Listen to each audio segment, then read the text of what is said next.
নবীজি সাল্লাল্লাহু আলাইহি ওয়াসাল্লাম ঘোষণা দিয়েছেন, যে ব্যক্তি বেশি বেশি পরিমাণে দুরূদ পাঠ করবে তার দুশ্চিন্তা দূর হবে, চিন্তা, টেনশন, ফেডারেশন যা আছে সব দূর হয়ে যাবে। সুবহানাল্লাহ বলেন। তিরমিজি শরীফে 2497 নম্বর হাদিসের বর্ণনা, উবাই ইবনে কাব রাদিয়াল্লাহু তাআলা আনহু বলেন, ইয়া রাসূলুল্লাহ ইন্নী উকসিরুস সালাতা আলাইক, হে আল্লাহর নবী, আমি আপনার প্রতি বেশি বেশি দুরূদ পাঠ করি, আমি আপনার প্রতি বেশি বেশি দুরূদ পাঠ করি। ফাকাম আজআলু লাকা মিন সালাতি, আপনার উপর কত পরিমাণ দুরূদ পাঠ করতে পারি। রসুলের সাহাবী উবাই ইবনে কাব রাদিয়াল্লাহু তাআলা বলেন, রাসূলুল্লাহ সাল্লাল্লাহু আলাইহি ওয়াসাল্লাম তাকে বললেন, মা শি'তা, তোমার যা ইচ্ছা, তোমার যতটুকু ইচ্ছা, তোমার যতক্ষণ ইচ্ছা ততক্ষণ তুমি পড়ো। তখন রাসূলের সাহাবী উবাই ইবনে কাব রাদিয়াল্লাহু তাআলা বলেন, আর রুবু, আমার সময়ের 4/1 আমি আপনার উপর দুরূদ পাঠ করব। রাসূল বলতেছেন, মা শি'তা, তোমার ইচ্ছা, তুমি 4/1 পড়বা, তোমার ইচ্ছা। ফাইন জিত্তা ফাহুয়া খায়রুল লাক, যদি এর চেয়ে মানে সময়ের 4/1 চেয়ে যদি বেশি পাঠ করতে পারো তোমার জন্য সেটা কল্যাণ হবে, তোমার জন্য কল্যাণ হবে। ওই সাহাবী সাথে সাথে বললেন, আর নিসফু, তাহলে আমার সময়ের অর্ধেক অংশ আমি আপনার উপর দুরূদ পাঠ করব। রাসূলুল্লাহ সাল্লাল্লাহু আলাইহি ওয়াসাল্লাম বললেন, মা শি'তা, তোমার ইচ্ছা, তুমি অর্ধেক চাইলেও পড়তে পারো। ফাইন জিত্তা ফাহুয়া খায়রুল লাক, তবে হ্যাঁ, যদি তুমি এই অর্ধেকের চাইতে আরো বেশি পড়তে পারো, আমার প্রতি যদি আরো বেশি পরিমাণ দুরূদ পাঠ করতে পারো, তোমার জন্য কল্যাণ হবে, কল্যাণ হবে। তখন সাহাবী বললেন, ফাসসুলুসাইন, তাহলে আমি আমার সময়ের 3/2 আমি আপনার প্রতি দুরূদ পাঠ করব। তখন রাসূল সাল্লাল্লাহু আলাইহি ওয়াসাল্লাম আবারও বললেন, মা শি'তা, তোমার যা ইচ্ছা তুমি ততক্ষণ পড়ো, তবে ফাইন জিত্তা ফাহুয়া খায়রুল লাক, যদি এর চেয়ে বেশি দুরূদ আমার প্রতি পাঠ করতে পারো তোমার জন্য কল্যাণ হবে, তোমার জন্য কল্যাণ হবে। তখন ওই সাহাবী বললেন, আজআলু লাকা সলাতি কুল্লাহা, আমার অবসর সময় যতক্ষণ থাকবে, কুল্লাহা, পুরো সময় আপনার প্রতি দুরূদ পাঠ করব। সুবহানাল্লাহ, যত সময় আছে পুরা সময় আপনার প্রতি দুরূদ পাঠ করব। রাসূলুল্লাহ সাল্লাল্লাহু আলাইহি ওয়াসাল্লাম বলেন, ইযা তুকফা হাম্মাক, এটা তোমার পেরেশানির জন্য, তোমার দুশ্চিন্তার জন্য, তোমার টেনশনের জন্য এটা কাফি হবে, যথেষ্ট হবে।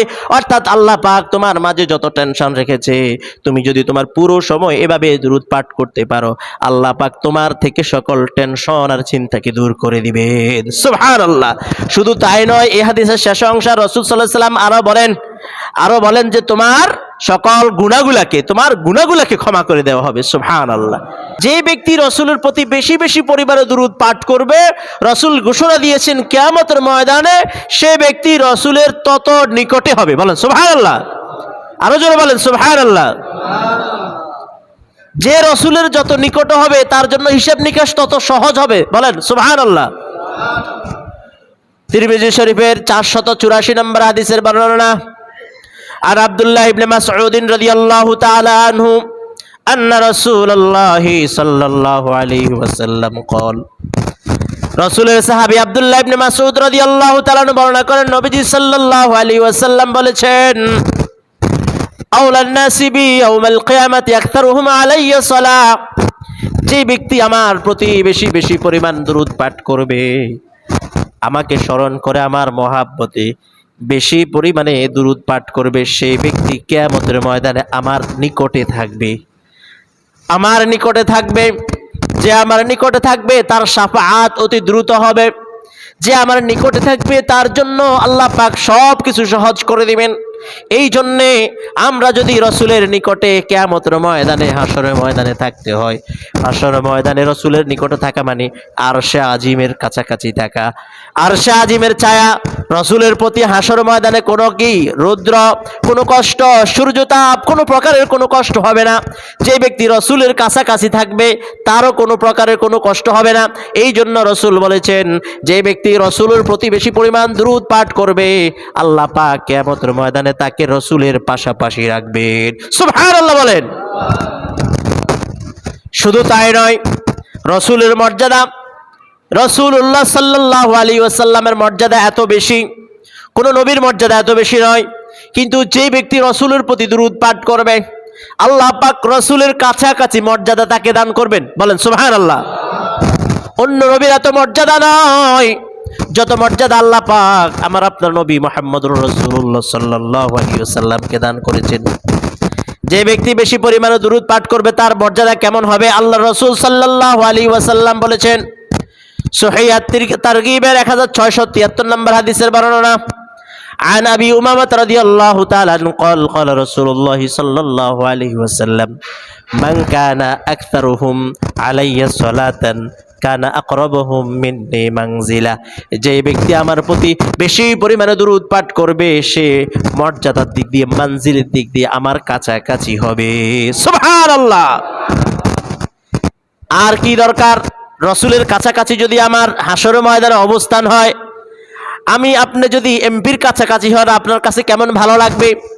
আর হাসরের ময়দান যেখানে নবীরা পর্যন্ত ইয়া নাফসি ইয়া নাফসি বলবে, যেখানে সকলের অবস্থা কেমন হবে, বিভীষিকাময় অবস্থা হবে, সেখানে যদি আপনি নবীর কাছাকাছি হন, মর্যাদা যদি নবীর কাছাকাছি হয়, আপনার অবস্থান যদি নবীর কাছাকাছি হয়, আমার আপনার সৌভাগ্য সৌহার্দ্য আমার আপনার জন্য ভাগ্য কত বেশি হবে। এই জন্য আপনারা সবাই চেষ্টা করব বেশি বেশি পরিমাণে রসুলের প্রতি দুরূদ পাঠ করব। রসুলের প্রতি আমরা যেখান থেকে দুরূদ পাঠাই, আল্লাহ পাক রসুলের সাল্লাল্লাহু আলাইহি ওয়াসাল্লামের কাছে দুরূদ পৌঁছিয়ে দিবেন। বলেন সুবহানাল্লাহ। আবু দাউদ শরীফের 2042 নম্বর হাদিসের বর্ণনা, عن أبي هريرة رضي الله تعالى عنه قال قال رسول الله صلى الله عليه وسلم, আল্লাহর নবীজির সাহাবী হযরত আবু হুরায়রা রাদিয়াল্লাহু তাআলা আনহু বর্ণনা করেন, বিশ্বনবী সাল্লাল্লাহু আলাইহি ওয়াসাল্লাম বলেন, লা তাজালু বুয়ুতাকুম কুবুরা, তোমরা তোমাদের ঘরকে কবর বানিও না। তোমরা তোমাদের লা তাজালু বুয়ুতাকুম কুবুরা, তোমরা তোমাদের ঘরকে কবর বানাইও না।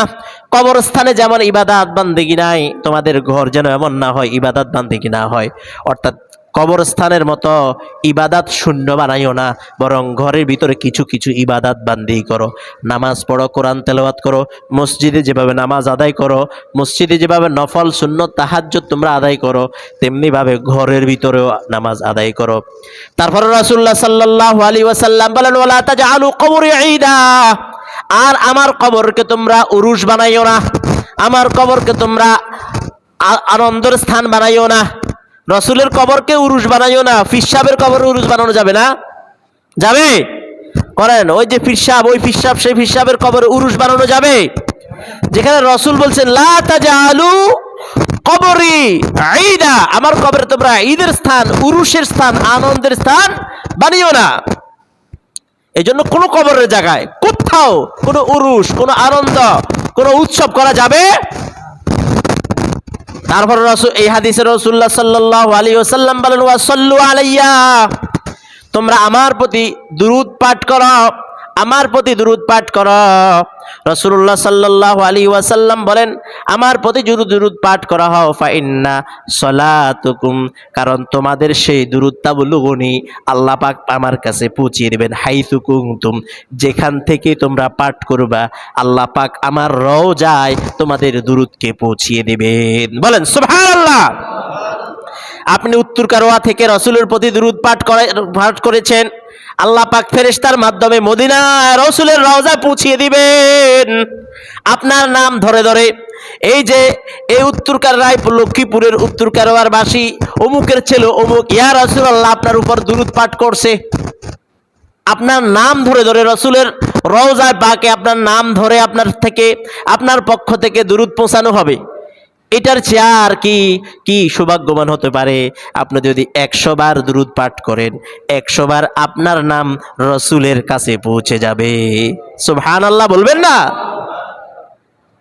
আপনার নাম যদি রসুলের কাছে ডেইলি 100 বার যায়, প্রতিদিন যায়, তাহলে শাফাআত, ওই যে আপনারা বেশি, যদি যে ব্যক্তি আপনারা বেশি চিনেন, এমপি সাহেব আপনারা বেশি চিনেন, প্রধানমন্ত্রীর কাছে গেলে এমপি সাহেব আপনার কথা, আপনার উপকারের কথা, আপনার কোনো বিষয় বললে অ্যাপ্লিকেশন করলে ওটা বেশি খেয়াল থাকবে। আপনি রসুলের প্রতি বেশি দুরূদ পড়বেন, আপনার নাম তো প্রতিদিন মদিনায় রসুলের রওজায় যাচ্ছে, হাসরের ময়দানে আপনার তাড়াতাড়ি করে আল্লাহ রসুল আপনার জন্য শাফাআত করে দিবেন। সুবহানাল্লাহ। শুধু তাই নয়, শুধুমাত্র যে ব্যক্তি রাসূলুল্লাহ সাল্লাল্লাহু আলাইহি ওয়াসাল্লাম ঘোষণা করেছেন, একবার যদি আপনি কি করেন, রসুলের প্রতি দুরূদ পাঠ করেন, 1 নয় 10 নয় 10 বার রহমত, 10টি রহমত আল্লাহ পাক আপনার প্রতি নাজিল করবেন। সুবহানাল্লাহ। নাসাই শরীফের 1297 নম্বর হাদিসের বর্ণনা, আনাস ইবনে মালিক রাদিয়াল্লাহু তাআলা আনহু قال قال رسول الله صلى الله عليه وسلم নবীজির সাহাবী আনাস ইবনে মালিক রাদিয়াল্লাহু তাআলা আনহু বর্ণনা করেন, মান সাল্লা আলাইয়া সালাতান ওয়াহিদাতান সাল্লাল্লাহু আলাইহি 10 সালাওয়াত। রাসূল বলতেছেন, যে ব্যক্তি আমার প্রতি একবার দুরূদ পাঠ করবে, আল্লাহ রাব্বুল আলামিন তার প্রতি 10টি রহমত প্রেরণ করেন। বলেন সুবহানাল্লাহ।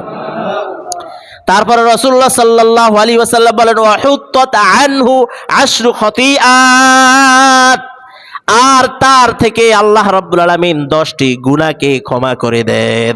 সুবহানাল্লাহ। শুধু তাই নয়, রাসূল বলেন, ওয়া রফিআত লাহু 10 দারাজাত, আল্লাহ পাক তার মুমিন হিসাবে যে মর্যাদা আছে তার 10 গুণ মর্যাদাকে বৃদ্ধি করে দেন। সুবহানাল্লাহ। কয়বার দুরূদ পড়লে? একবার। একবার। কয়বার পড়লে? মান সাল্লা আলাইয়া সালাতান ওয়াহিদাতান, মানে একবার। একবার যদি এত গুণ, তাহলে আপনি যদি সবসময় পড়েন আপনার কত লাভ, কত লাভ। আমরা তো শুধু ওই মসজিদে নামাজের পরে মিলাদ আছে, দুরুদ আছে, ওই সময় পড়েন, আর তো পড়ার কোনো আপনাদের ঘুমন নাই। না, সব সময় পড়তে হবে। শুধু তাই নয়, আপনি যদি দুরুদ, আমরা যদি দুরুদ বেশি বেশি পড়ি, এই সকল ফজিলতের সাথে সাথে আরো উপকার আছে। রসুলের প্রতি যদি আমরা সকাল সন্ধ্যা দুরুদ পাঠ করতে পারি, রসুল বলতেছেন আমার শাফাআত ওই ব্যক্তির জন্য ওয়াজিব হয়ে যাবে, আবশ্যকই হয়ে যাবে। বলেন সুবহানাল্লাহ। সহিহুল জামি', কিতাবের নাম সহিহুল জামি', 3657 নম্বর হাদিসের বর্ণনা। আন আবি দারদিন রাদিয়াল্লাহু তাআলা আনহু আন্না রাসূলুল্লাহ আনিন নবী সাল্লাল্লাহু আলাইহি ওয়াসাল্লাম قال মান সাল্লা হিনা ইউসবিহু 10 ওয়া হিনা ইউমসি 10, যে ব্যক্তি আমার প্রতি সন্ধ্যায় 10 বার এবং সকালে 10 বার, সন্ধ্যায় 10 বার আমার প্রতি যে ব্যক্তি দুরূদ পাঠ করবে, আদরাকাতহু শাফাআতি ইয়াউমাল কিয়ামা, কিয়ামতের দিন তার প্রতি শাফাআত করা আমার জন্য আবশ্যকীয় হয়ে যায়। সুবহানাল্লাহ বলেন। আপনি কয়বার? সকালে কয়বার? বলেন সকালে কয়বার? সন্ধ্যায় কয়বার? প্রতিদিন পড়েন কিয়ামত পর্যন্ত। কিয়ামতের দিন রাসূল বলতেছেন আদরাকাতহু শাফাআতি ইয়াউমাল কিয়ামা, ওই ব্যক্তির জন্য, ওই উম্মতের জন্য কিয়ামতের ময়দানে আমার উপর সুপারিশ করাটা ওয়াজিব, অবশ্যকীয় হয়ে যায়। আপনি আমি পড়ি, তাহলে আমার নাম ধরি রাসূল সাল্লাল্লাহু আলাইহি ওয়াসাল্লাম ওই দিন সুপারিশ করাটা রাসূলের দায়িত্বে পড়ে যায়। রাসূল নিজেই বলেছেন। কেমন আমাদের জন্য, আমার জন্য, আপনার জন্য কেমন হয়, কেমন লাভ। শুধু তাই নয়, আমরা যে দোয়া করি, আমরা প্রতিদিন দোয়া করি, নামাজে আপনারা দোয়া করেন, নামাজে ছাড়াও দোয়া হয়। এই দোয়ায় রাসূলের দুরূদ যদি পাঠ করা হয়, ওই দোয়াকে আল্লাহ পাক কবুল করে নেন। সুবহানাল্লাহ। তিরমিজি শরীফের 486 নম্বর হাদিসের বর্ণনা। আন ওমর ইবনুল খাত্তাব রাদিয়াল্লাহু তাআলা আনহু قال, রাসূলের সাহাবী খলিফাতুল মুসলিমিন ওমর ইবনুল খাত্তাব রাদিয়াল্লাহু তাআলা আনহু বর্ণনা করেন, তিনি বলেন, ফাইন্নাদ দুআ, নিশ্চয় দোয়া হলো মাওকুফুন ফিস সামাওয়াতি ওয়াল আরদ, দোয়া হলো, দোয়া আসমান জমিনের মাঝে ঝুলন্ত অবস্থায় থাকে। আমি যখন আল্লাহর কাছে বললাম রব্বানা যালামনা আনফুসানা ওয়া ইল্লাম তাগফির লানা ওয়া তারহামনা লানাকুনান্না মিনাল খাসিরিন, আমার গুনার সম্পর্কে আল্লাহর কাছে ক্ষমা চাইলাম, আল্লাহ ভুল হয়েছে ক্ষমা করে দিন। এই দোয়াটা, আমার এই চাহিদাটা আসমান জমিনের মাঝে ঝুলন্ত অবস্থায় থাকে। রাসূল বলতেছেন লা ইয়াসআদু মিনহু শাইউন লা ইয়াসআদু আনহু শাইউন, দোয়া একটা উপরে যায় না। আমরা যত দোয়া করি একটা দোয়াও উপরে যায় না, একটা দোয়াও উপরে যায় না। কেন যায় না? বলতেছেন হাত্তা তুসাল্লিয়া আলা নাবিয়্যিকা মুহাম্মাদিন সাল্লাল্লাহু আলাইহি ওয়াসাল্লাম, যতক্ষণ না মুহাম্মাদুর রাসূলুল্লাহ সাল্লাল্লাহু আলাইহি ওয়াসাল্লামের প্রতি দুরূদ পাঠ করা হবে না, ততক্ষণ পর্যন্ত দোয়া ঝুলন্ত অবস্থায় আসমান জমিনের মাঝে থাকে। আসমান জমিনের মাঝে দোয়া ঝুলন্ত অবস্থায় থাকে। আপনি আসছেন, বসছেন, আল্লাহ আমার এই সমস্যা সমাধান করে দাও, দোয়া ঝুলন্ত রয়েছে। আর আপনি কি করবেন? শুরুতে দোয়া পড়ে দুরূদ শরীফ পড়লেন, আল্লাহুম্মা সাল্লি আলা মুহাম্মদ সাল্লাল্লাহু আলাইহি ওয়াসাল্লাম, অথবা দুরূদ ইব্রাহিম পুরোটা পড়লেন, পড়ার পরে দোয়া করলেন, আবার শেষে, দোয়া শেষে আবার কি বললেন? ওয়াসাল্লাল্লাহু তাআলা আলাইহি ওয়া আলা আলিহি ওয়া আসহাবিহি আজমাইন, অথবা সাল্লাল্লাহু আলাইহি ওয়াসাল্লাম, একটা দুরূদ পড়ে আবার কি করলেন? দোয়া করলেন। আগের দুরূদ পরের দুরুদ আল্লাহ পাক কবুল করবেন।